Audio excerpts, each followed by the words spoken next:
Coach Corey Wayne, and this is my video coaching newsletter. And the topic of today's newsletter is going to be, what's really important to you? Well, I've got an email here from a viewer who's not happy with where he's at in life. And he says he's come to realize, he obviously initially found my work because he was trying to become more successful in his personal life and with women.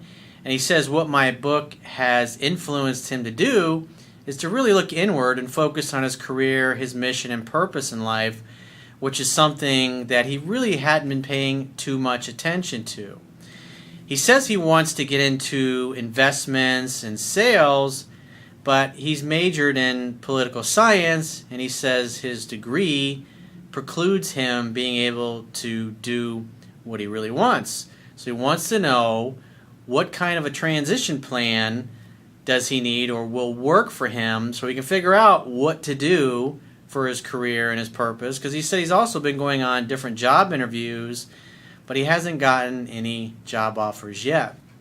And what's interesting is I was doing some research, and if you look at over the Gallup polling, and you can Google this yourself, over the last several years when Gallup has been doing polls on people to find out what their satisfaction in work is, only about 13% of the workforce feels really engaged, really enthusiastic, and excited about their jobs. I mean, that is fucking horrible. So we're talking 87% of the people that get up every day and go to their jobs are not looking forward to it.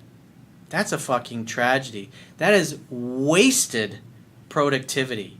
Because you have all these people basically going to work and doing their jobs or going to their businesses if they have their own business, and they're not excited about it. They're not happy to go to work. And when you're not loving what you're doing and you're not excited about it, you're typically going to work just hard enough to not get fired. And if you're interested in reaching your full potential and being really happy in life, you have to do something for a living that you love and you enjoy. And the enjoyment, or lack thereof, that you get from working is going to have a tremendous impact on your ability to be successful with the other person. Because let's face it, most of your time is going to be spent during the week working. And if you don't like where you're going, you come home every night going, my fucking job sucks, but let me go out and meet a great girl, and maybe that'll make me happy. Maybe that'll solve all my problems. If you're not happy in your life, if you're not happy in your career, or at least if you're not working towards something that you really want to do, it's going to be really hard to maintain a high level of enthusiasm and excitement, because it's going to be written all over your face. And if you're trying to become more successful with women, and you hate your life, you hate your job, you hate your career, you hate your business, you can't stand your business partners, whatever it happens to be, it's going to be really hard to attract the kind of quality women that you're looking for. And if you're a woman, to attract the kind of quality man that you're looking for. If you're just simply not happy with your life, you really need to focus on becoming or creating the kind of life and lifestyle that you want. And it doesn't mean you have to achieve it first. It just means that you have to know what you want, why you want it. In other words, you got to have some really emotionally compelling reasons why you want to do what you do. And at least that way, if you're on the path and 5, 10, 15, 20 years from now, eventually you're going to get to where you want to be. Women love a guy who's enthusiastic about where he's going, even if he's 10, 20 years away from getting to where he ultimately wants to be. You got to have a vision for your life. So I have a quote that I wrote on this topic, and then we're going to go through this guy's short email. And the quote says, "Life is a never-ending process of inventing and reinventing who you really are and building your life around your grandest goals and dreams. You will work the hardest at things you truly love and enjoy. When you do things you love and enjoy, they seem like playing instead of work. Playing and having fun at what you do makes you become really great at it over time. Becoming great at something enables you to add maximum value, maximize your time, and maximize your income earning potential when you find a way to monetize your passions through a career or business. It's 1,000 times easier to convince someone to hire you when you have little to no experience if you are excited about their opportunity instead of simply looking for a paycheck. So as I was going through this and coming up with the quote and thinking about it, I thought back on my life, and I looked at where I am today and the fact that I'm a full-time life coach, full-time peak performance coach, self-reliance coach, if you will. I went to school for construction management. I have an engineering background. And I still love to build.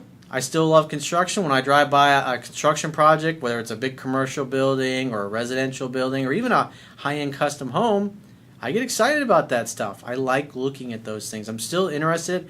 I'm still passionate about those things. But it's not what I do day in and day out. It was an evolution of things. And I remember back when I was in high school and also in college, I had to take a lot of math classes.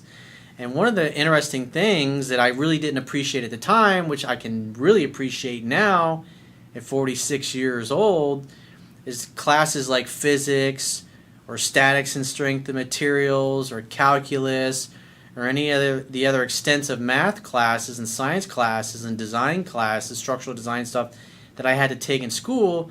What those kinds of classes really do is they help you to think critically. They help you to take things apart. When you have a problem, you can think about complex problems from different perspectives because you learn how to think like that by doing calculus and physics and those different things.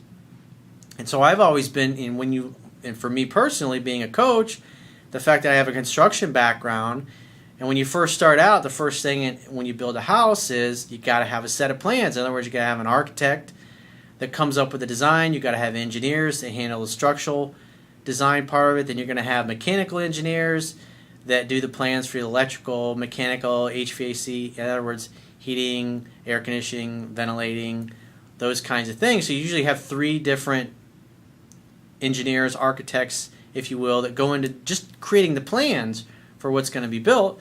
And then a general contractor comes along and manages all the subcontractors and suppliers that build that particular project. And you have to build things in sequential order. You even do things as detailed as scheduling, where you determine the second floor, when the columns are going to go up, when the steel's going to go up, when the concrete's going to show up, when your boom pump has to arrive on site. All that stuff is planned out in really minute detail.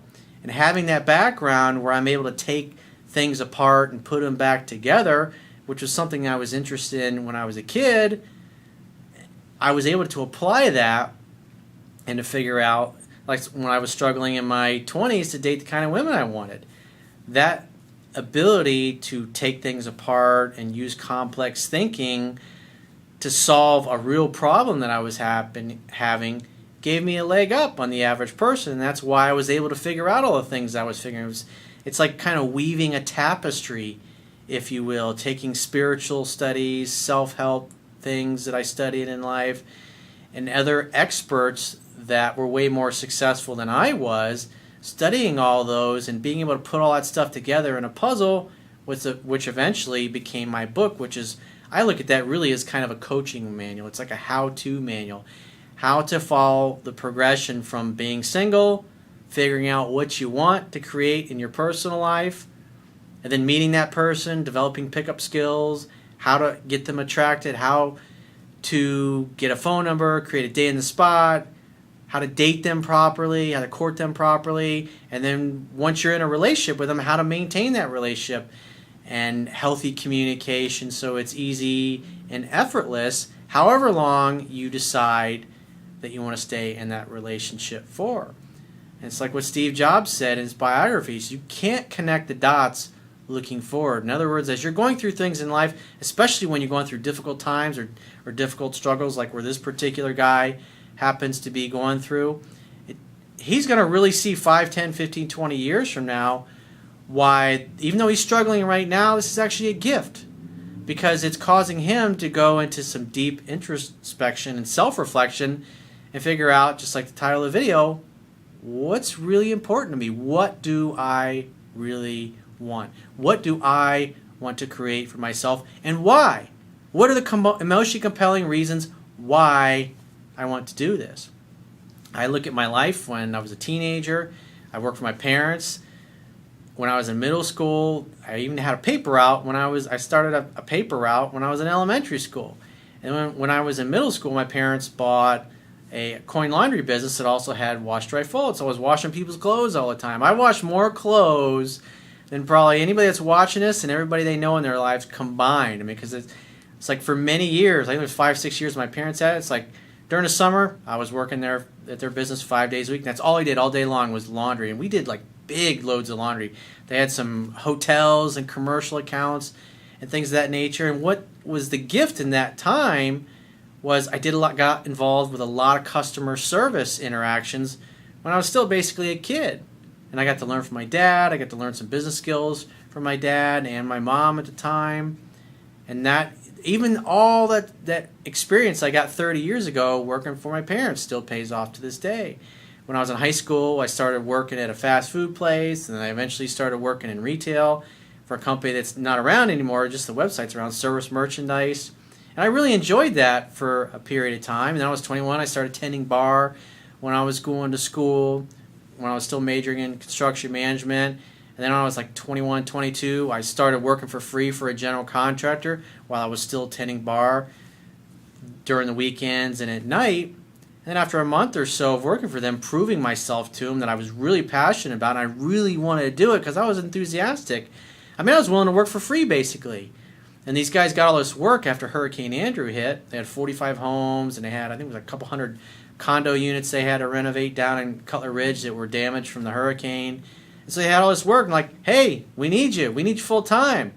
So I think I worked for free for about 4 or 5 weeks. And then that opportunity came along. I worked for them for a year and a half. And then I started work for a company in Fort Lauderdale that also did development work, because at one time I was thinking maybe I also want to do a double major. Maybe I want to major in architecture so I could be a developer. And I got to see what it was like to work for a general contractor / developer and get that experience. And I saw everything that they went through, and I was like, nah, I don't think I really want to get into development projects. And then I went to work for the largest construction company in the world at the time. This was back in the mid-90s, Syntex Rooney Construction Company, which they were the largest construction group in the world at the time. They're now they got sold off. Now they're Balfour Beatty now. And so I got to work for a small company, a medium-sized company, and then the largest company in the world where you're doing $150 million projects and up. Working on the Coronado Springs Resort at Disney World, 300,000 square foot convention center, 2,000 hotel rooms. So I got to see the logistics of how a 2-year-long construction project is managed. And then I got into real estate just because I wanted to buy, fix, and sell houses. And that was the whole reason I went into construction management in the first place. And then that led me to getting my real estate license. That led me to, I saw opportunity in the mortgage business because that was all kind of a synergy, if you will, because I had to provide financing for people that were buying our houses, or the end user once the houses were fixed up. And then despite all that, we built this big company with my partners and I. We had 40 employees. We were grossing about $7 million a year in gross revenue, but we had, I think it was about 7 different companies. We had title company, we had mortgage company, we had real estate company, we had all these different companies, we had investment company, we had all these little different companies. We built this huge, big business. And I just got to a point in my life, it's like what I talked about in the quote here, it's like a never-ending process of inventing and reinventing yourself. And I just realized, you know what, I'm just not happy doing this anymore. This doesn't, I wasn't getting up excited to go to work every day. And because of my experience in my 20s, every time I worked for a general contractor and I realized, all right, I've seen everything these guys can offer me. I've seen all the kind of projects. I'm kind of bored with going to work. I'm bored with estimating these kinds of jobs. I want something bigger and better. And that led through a progression. And I just had learned by that point in my life, when I'm not enthusiastic about what I'm doing anymore, it's just like what Steve Jobs said. He used to get up every day and he used to look in the mirror and he used to say to himself, if today was going to be my last day on earth, would I want to do what I'm about to do today? And when the answer was no too many times in a row, he knew he needed to change something. And that's one thing I've always done. Any job I've had over the course of my life or any business, when it got to the point where it was no longer fun, when it was no longer exciting and compelling, when I was sitting there going, why am I doing this? I'm not excited about it. The reasons I had when I went into it, it's like I've done it. I've been there, done that. What's the next challenge? What am I really excited about now? And that's what led me back in end of 2005, early 2006 to say, you know what? I've always loved self-help. I was always mentoring people. I was mentoring and coaching my employees. I was mentoring and coaching my friends and teaching them the things that I had learned. I thought, you know what? I'm going to write a book. I'm going to do this full time. I feel like this is what my mission, my purpose was in life. Because at that time, I had gone from being totally frustrating and not being able to date and have the kind of relationships, the kind of women that I wanted, to being able to experience that and have numerous relationships over the years. And I looked around and it's like I saw so many people suffering. I thought, this is so amazing. It totally fucking changed my life. The first girl that I got to experience that, like, it's like once you experience being in love with somebody who's in love with you and they knock your socks off in every way, you're never the same. Your standards change. It's like going from driving a Ferrari or a Lambo to a Camry. I mean, a Camry's a nice car. It'll get you to where you want to go. But I mean, come on, a Ferrari's a Ferrari, a Lambo's a Lambo. You want the best. You deserve the best. I mean, the bottom line is we're here on Earth for a very short period of time. I want to do something really great with my life. I mean, it makes no sense. I mean, like I said, look at the stats. 13% of people are satisfied in their job. 87% of people are not happy. They don't like waking up and go on to wherever they go during the day for work. And that's a fucking tragedy. And the key is when you realize you're no longer excited about what you're doing, it's time to start. It doesn't mean you just up and quit your job. Obviously, I think that's a bad thing to do. And I have done that in my life as well. It's best to transition out of it. And that's kind of where this particular guy is. He's like, I'm not happy doing what I'm doing. And I really don't want to do what I majored in. How do I get there? How do I get from where I am right now to where I want to be? So let's go through. He's got a really short email. So let's go through this. He says, hey, Coach Wayne, first I want to thank you for writing such an excellent book. And I will be donating after this post. Well, donations are always appreciated. And if you're so inclined, if you appreciate the value from my videos, my book, my website, and all the things that you learn from me, you can just click the donate button on any page of my website. It's at the bottom of your screen and follow the instructions. You can do a one-time donation or you can even do recurring donations. I have lots of people that do monthly recurring donations, and it's really cool. People that appreciate the value, they support me on a monthly basis. I'm a 26-year-old college grad, and after reading your book, it has led me to look beyond just women. And I talk about that in the book. Once you start to experience the things in your personal life that I talk about, and your personal life becomes great, and you date the kind of people you've always wanted, any area of your life that's not really great as well, in other words, on a scale of 1 to 10, 10 being awesome, because you might be starting out where your career might be a 7 or 8 on a scale of 1 to 10 right now, and your personal life is a 3, 4, or a 5, but then your personal life becomes a 10 because you start applying what you learn in my book, and then that job that was in 7, 8, or a 9 on a scale of 1 to 10 now starts to look like a 4 or a 5 because things are so great in your personal life. And that becomes uncomfortable when you look at the career portion of it and the fact that you spend most of your time every week there at your job or your business. And that's what that's what happened with me. The more successful you become with members of the opposite sex or the same sex, depending on what kind of a relationship you're into, you start looking around. It's like, this is not exciting. How do I get the awesome things that are happening in my personal life to be that way in my business or my career or taking care of my body? It's like the happier you become, the more you want to work out, the more you want to eat healthy, the more you want to hang out with other like-minded people who are also striving to be great themselves. What I've taken away from your book wasn't just relationship advice, but finding who you are and building towards that goal, which in time will lead to your career and your destiny in life. Unfortunately, I've been pursuing women and neglecting my own development as a person. Well, that's one thing I have to say that I haven't done when it comes to my career is when I wasn't happy, when I was getting up going, oh, this fucking sucks. I don't feel like going to this job. Like, oh. When I started thinking like that and sitting there going, looking up at the clock in the wall going, oh man, 3 hours till I go home. Oh, fuck. When I started feeling that way, I was like, I needed a new challenge. I couldn't stay there. It was physically too uncomfortable for me to stay in a job like that, or a business, if you will. And that's when I knew I needed to make a change. And if I was working for somebody else, I'd start putting my resume out. If you are in that process right now, you can Google Corey Wayne, how to get any job you want. And then if you click on the tab, it's in the bottom of that article where it says career, the little blue link. That'll take you to 3 or 4 other articles like how to ensure your resume gets you hired. I've done like 3 or 4 on that. If you follow that process, you will get a job. But the key is, if you want to better your job, you got to be excited about the opportunity. And if you're just going there going, I need money, I need a paycheck, but you're not excited about it when you talk to people, if you're not asking questions from the perspective of, because right now we're about to enter free agency for NBA basketball. And so a lot of really great players are now going to have, like I'm just reading about Coach Pat Riley, how he's going to fly to New York next week and meet with Kevin Durant. And he's also going to meet with one of the guys that plays for Atlanta.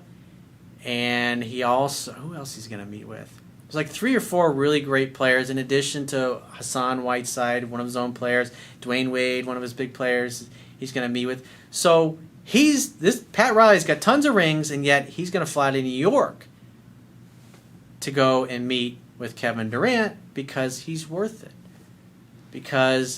And so when you're a guy like Kevin Durant or LeBron James or Dwayne Wade, you have teams coming to you to convince you why you should play for them. And when you go on a job interview, if you think from the perspective of, well, if I was LeBron James or if I was Kevin Durant or if I was Dwayne Wade, and I got 3 or 4 people wanting to sit down with me and potentially get me to come play for their team, what do they have to offer?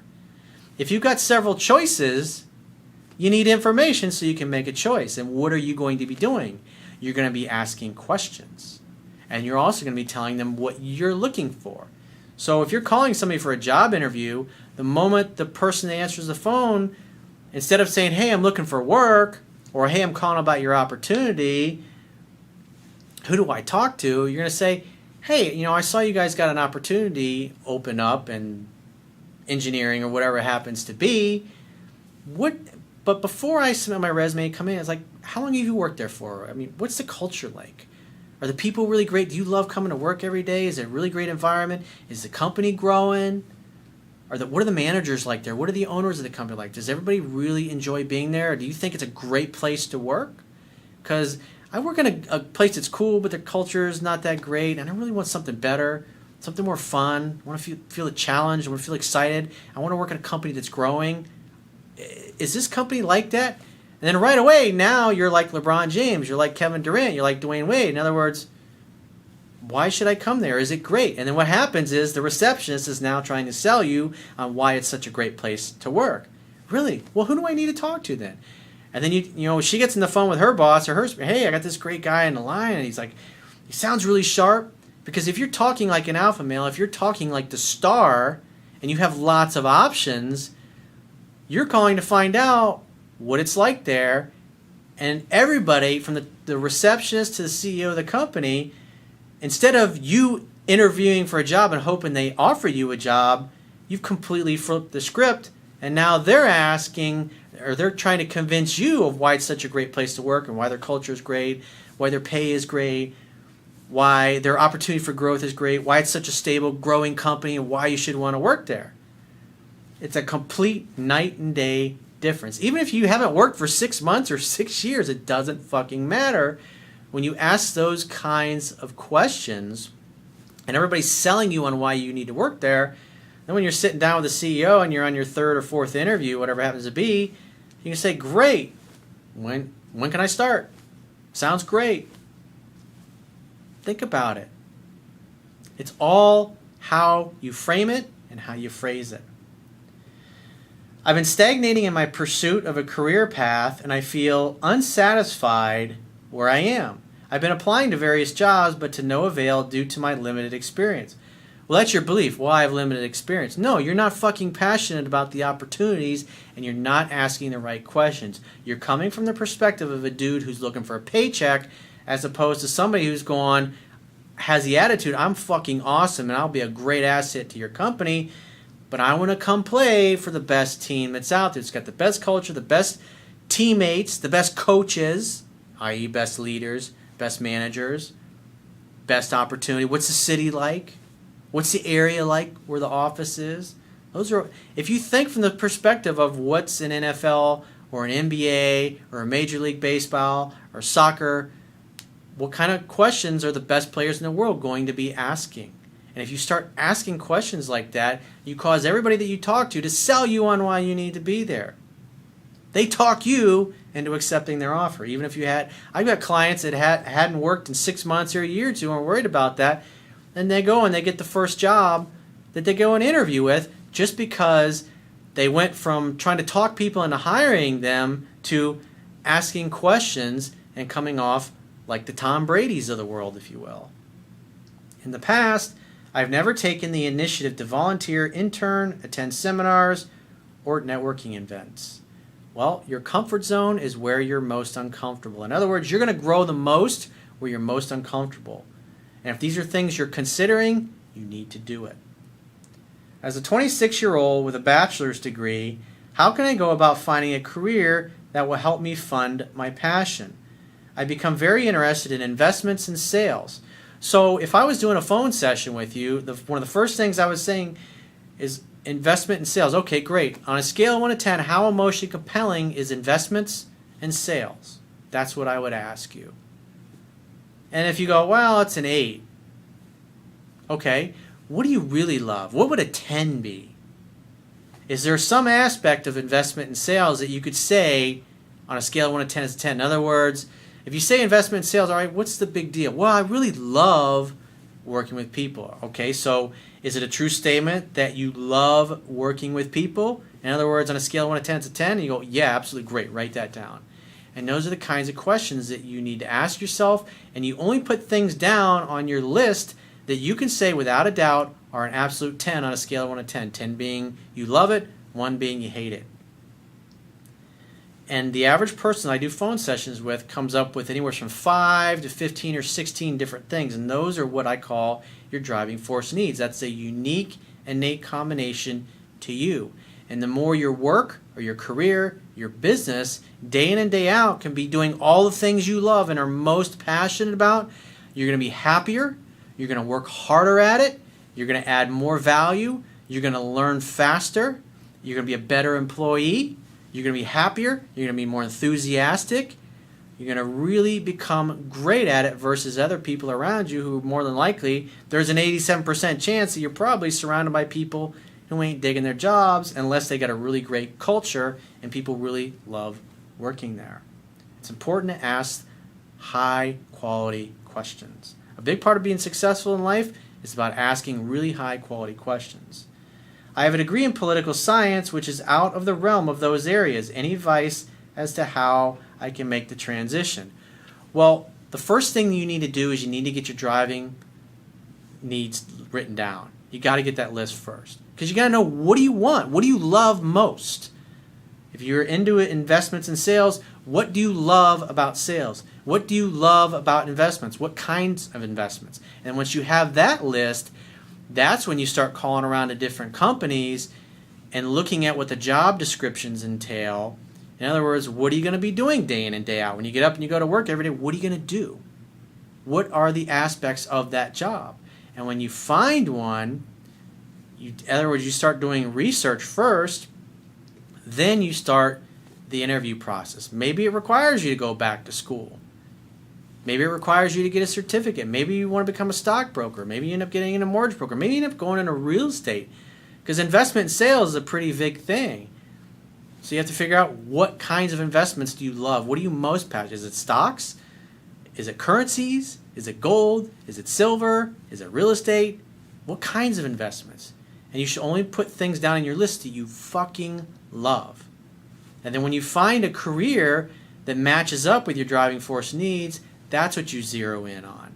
That's when you, because if you're sitting there in an interview for something and say you got 10 things on your list you absolutely love, and the job that you're talking to them about or interviewing for, you can do all 10 of those things that you love more than anything, day in and day out, you'll have a shitload more enthusiasm than the person's going, man, I really need a job, I really need a paycheck, So if you'd like to get my help personally to help you figure out your purpose, your mission in life, what you really want to do, to really have because if you've got some beliefs, like if you look at where this particular guy is right now, like one of the things he says, I major in political science, which is out of the realm of those areas. And he also mentioned the fact that he doesn't have much experience. At the end of the day, so what? But those are his beliefs. This is part of the story that he says, oh, I don't have the experience. My degrees really doesn't match up to this. This is what he's telling himself. And he hasn't even gone on one job interview yet, more than likely, in what he really wants to do. And so when I work with people and I do phone sessions when they are trying to figure out their purpose and their mission in life, or they've been doing something for a long time, they're just not really as fulfilled as they'd like to be, by asking them questions and finding out what's most important to them, I can help them zero in. Because sometimes I've worked with people in the past, and all they really need to do is a lateral move in their company, because maybe they got 10 things on their list that are really important, and in their current position they're only doing 6 or 7 of them day in and day out, but there's another position in the company that they can go and take where those other 3 things they'll get to do day in and day out. And that takes a job that was a 7 or 8 on a scale of 1 to 10, and it makes it a 10. They work harder at it. They're enthusiastic because they're really loving what they're doing versus just really liking a lot what they were doing. And when you really love what you're doing, the enthusiasm shows. People can hear it in your voice. They can see it in your face. They can see it in your work ethic. Women can sense it. They can feel it. Your employers can feel it. And the bottom line is, repetition is the mother of skill. When you do something over and over and over and over and over again, you are going to get really fucking good at it. And if you love it, you'll be obsessed about it, and you'll work at it over and over and over and over again. It's like what Maya Angelou said, don't chase money. Find out what you really love to do and get to the point where you do it really well that other people can't take their eyes off of you. So again, if you'd like to get my help personally, go to my website, click the products tab at the top of your screen on any page, and book whichever coaching option works best for you. And I will talk to you soon.